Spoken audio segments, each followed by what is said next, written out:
Esta semana la Federación de Panaderos de la Argentina señaló que en un año y medio cayó un 80% la venta de facturas y un 50% la venta de pan en la Argentina. Si hay un elemento directo sobre la crisis del consumo y sobre cómo impacta la falta de recursos en las familias argentinas, que no te puedes comprar el pan. Hablamos con Daniel Reilova, empresario del sector industrial manufacturero del pan, para preguntarle cómo impacta esto en Río Cuarto. Contador, la Federación de Panaderos señaló que desde hace un año y medio hay una abrupta caída en el consumo del pan y sus derivados en la Argentina. Hablan de una caída en unidades vendidas del 80% en facturas y del 50% en el pan. Esta es una medida que estos datos pueden reflejarse también en lo que ocurre en Río Cuarto. Buenos días, Pablo. Sí, mira, sin duda que cada zona, cada lugar tiene su particularidad, pero no escapa a las generales de lo que sucede en distintos puntos del país. Se ha visto un marcado descenso en el consumo de unidades vendidas y por lo tanto, por supuesto, eso se refleja en lo que es la capacidad ociosa que hay. Cuando bajan las unidades vendidas, que no necesitas tanta gente para producirla, también baja la dotación de personal. Sin duda que en esos niveles a lo que se refieren, a los que hace referencia vos, ya son industrias que no pueden mantenerse en pie. Seguramente las industrias o las empresas que llegaron a esos niveles de caída de ventas en cuanto a cantidades, ya no se ha traducido en el cierre directamente de la empresa y en la pérdida de poder, en la pérdida de empleo, ¿no es cierto? Esta situación, ¿ustedes a qué se le adjudican fundamentalmente esta baja en el consumo?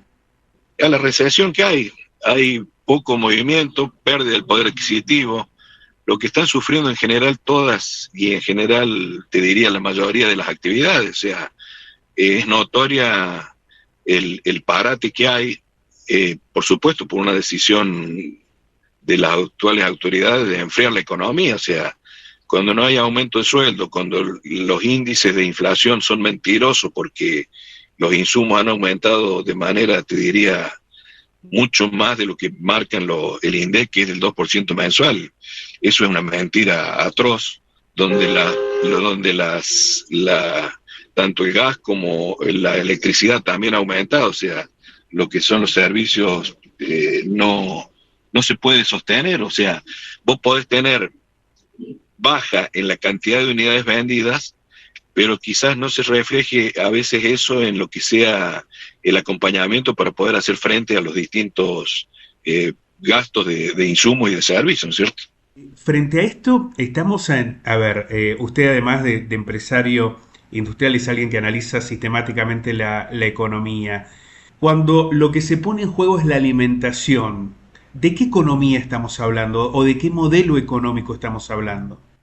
Es que es transversal a todo tipo de actividades, entonces tanto en lo que sean las cuestiones de primera necesidad como son los alimentos, como son los medicamentos, como también otras cuestiones como por ejemplo la vestimenta y demás, la gente empieza por optar cuando tenés pérdida del poder adquisitivo, o sea que el salario está planchado, tenés que optar por ver qué es lo que vas resignando en cuanto a tu consumo.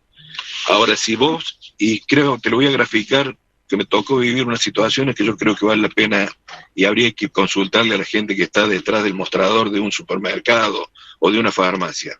Me tocó vivir dos situaciones puntuales en una cola de un supermercado en el cual un jubilado que llevaba 4 o 5 artículos tuvo que dejar 2 de ellos para poder ver que le alcanzara. O sea, llegó a la cola, llegó a la caja, tuvo que devolver los artículos porque la plata no le alcanzaba. Ni hablar cuando vos vas a una farmacia y ves que de una receta que tiene 5 medicamentos, la gente te lleva 3. Estamos hablando de cuestiones básicas, de alimentación y de salud. Vos imagínate cuando se llega a una situación de esa, ¿qué queda para los otros tipos de actividades? Por ejemplo, vestimenta y demás. Entonces, uno no es por ser pesimista ni nada, la realidad te marca que esa es la situación, ni hablar que además de la pérdida de poder adquisitivo, una persona que sea sostén de familia y demás se queda sin trabajo. Ahí, bueno, ya directamente no es pérdida del poder adquisitivo, sino ya es pérdida de todo el ingreso familiar, ¿no es cierto? Son situaciones muy delicadas. Vos me decís, bueno, mirámosle el lado positivo, y no encuentro, no es por ser pesimista, no encuentro ninguna variable que me diga, bueno, esto va a mejorar, al menos en el mediano, en el corto plazo seguro que no, en el mediano plazo no veo ninguna alternativa de solución. Las tasas de interés siguen altas, muchos comercios están financiando con el consumo familiar, se financia con las tarjetas de crédito, y el costo financiero que tienen las empresas es altísimo a través de los descubiertos y demás. O sea, no hay líneas de crédito baratas, no podés pensar en reinvertir, han cambiado también las condiciones de comercialización. Entonces no veo un panorama, al menos que me dé la sensación de que esto pueda mejorar, ni siquiera en el mediano plazo, ¿no es cierto? Esto está relacionado fundamentalmente con que no se trata de una transición del modelo hacia un contexto diferente, digamos esto que en algún momento el propio gobierno o empresarios señalaban era el costo a pagar o este tránsito que había que sustentar hasta llegar a ser, no sé, Irlanda o lo que fuera, sino que en realidad es la matriz propia de un modelo que se sustenta en estos niveles de desigualdad. No tengas duda, pero fundamentalmente esto, independientemente de las opiniones económicas o diarias de la economía que uno pueda tener, tiene que ver más que nada con una cuestión, te diría, sociológica o de identidad de país. Seguimos discutiendo si una cosa o la otra y al medio está la gente que sufre. Entonces creo que nos hemos vuelto un pueblo insensible. Yo cuando por ahí escucho algunos comentarios o con la cobardía que tienen muchas veces las redes sociales que dicen acá no trabaja el que no quiere, y yo creo que eso ya te muestra la falta de sensibilidad y te diría hasta la miseria humana de aquel que dentro de todo por ahí la está peleando y se jacta de que el que no trabaja es porque no quiere o porque es un vago. No es esa la realidad. Puede que haya seguramente, como los ha habido siempre, pero la situación que está viviendo mucha gente es mucho más delicada como para hacer una opinión o dar una apreciación tan, te diría, miserable en respecto a algunas situaciones. O sea, hay gente que la está pasando muy bien. Habrá aquellos que la están pasando bárbaro y bueno, en buena hora sea. Pero por ahí, yo al menos, me parece que a los que al menos tenemos un techo, tenemos un plato de comida todos los días en la mesa, tenemos que ser más sensibles de aquellos otros que no lo pueden tener. Por darte un ejemplo, es cada día más la gente que va a pedir que le des una mano y vos te das cuenta que hay gente que en su momento ha tenido su trabajo y demás, y siempre lo dije, la gente que más necesidad tiene es la que más vergüenza le da ir a pedirte algo. Entonces, ya deja de ser una cuestión económica, Pablo, me parece, para transformarse en una cuestión, no sé, psicológica, sociológica, no sé, es delicado el tema, me parece. En este contexto, y volviendo al tema de la panadería, esta realidad lleva a que muchas pequeñas o medianas panaderías no puedan sustentarse en el mediano plazo a una concentración de la actividad fabril de las panaderías. No, al menos aquí en Río Cuarto no lo veo así. ¿Por qué te digo? Porque en el caso puntual de esa actividad, en distintos periodos y ahora ha proliferado, te diré la informalidad en algunos casos. ¿A qué voy con esto? Aquel que tiene el oficio de panadería o el que aún no lo tiene, hoy hacer pan no es tan difícil, digamos, es harina, agua, sal y lo horneás y sale el pan. O sea, vas a ver muchos, por una cuestión hasta de subsistencia, que hay gente que lo ves a diario, que hace o vende en las esquinas, qué sé yo, un pan casero, una factura y demás.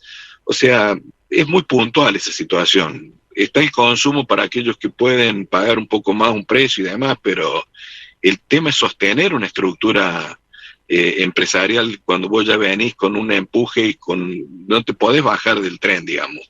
Cuando vos tenés cierta dotación de personal, cuando tenés ciertos gastos fijos y demás, hoy por hoy no se puede pensar en reinvertir nada. Y aquellas personas que por ahí tienen una panadería o han tenido la obligación de cerrarla, de una u otra manera el panadero continúa en la profesión y en la actividad, ¿no es cierto? Para usted, ¿qué significa ser industrial hoy en la Argentina? Te diría, en la situación que se está viviendo, es sobrevivir el diario y tener la responsabilidad suficiente para tratar de mantener la fuente de trabajo. Hoy por hoy están mis hijos en la panificadora y orgulloso estoy de decirlo porque se han ido adaptando, que inclusive hasta los nuevos o buscando nuevos nichos de mercado. Por darte un ejemplo, quizás seamos una de las panificadoras que más proveemos panes de hamburguesa, de lomo, porque también cambió la costumbre y los gustos en cuanto a cómo consumir determinados productos. Entonces, el producto que antes no existía o no estaba tan masificado, hoy sí. Entonces, quizás se ha compensado la ecuación económica con determinados productos que antes no se vendían tanto. Entonces, ¿qué te quiero decir? Pero fundamentalmente, independientemente de eso, muchas empresas toman la decisión quizás difícil, por una cuestión de trayectoria, de generación y demás, de continuar y cierran porque les conviene más tener cerrado que tener abierto un negocio. Es así, con la implicancia social que eso tiene, dejar sin trabajo gente. Pero hoy por hoy está muy difícil. No tenés márgenes de rentabilidad que te permitan reinvertir, actualizarte en tecnología. No, es un panorama muy difícil, ya te digo. Si lo ves solamente desde el punto de vista económico, y muchas veces te convendría cerrar. Si lo ves desde el punto de vista social y mantenerte, y por una tradición como la que tenemos nosotros, que es una panificadora de más de 70 años, y bueno, tenés que mantener eso y seguir peleándola. Las nuevas mentalidades de la gente joven se van adaptando a determinados cambios. Quizás los que tenemos algunos años más nos desesperan algunas cosas, pero bueno, la gente joven todavía sigue con el empuje y te diría yo, con la posibilidad de ir reinventándose a cada rato, ¿no es cierto?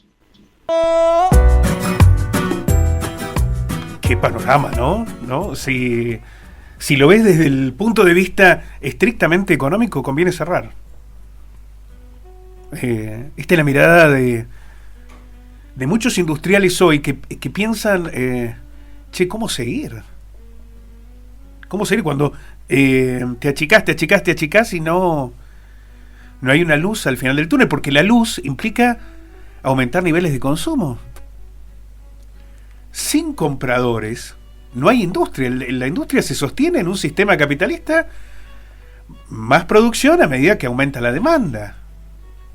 Qué difícil panorama, ¿no? Lo que nos estamos restringiendo es la compra del pan.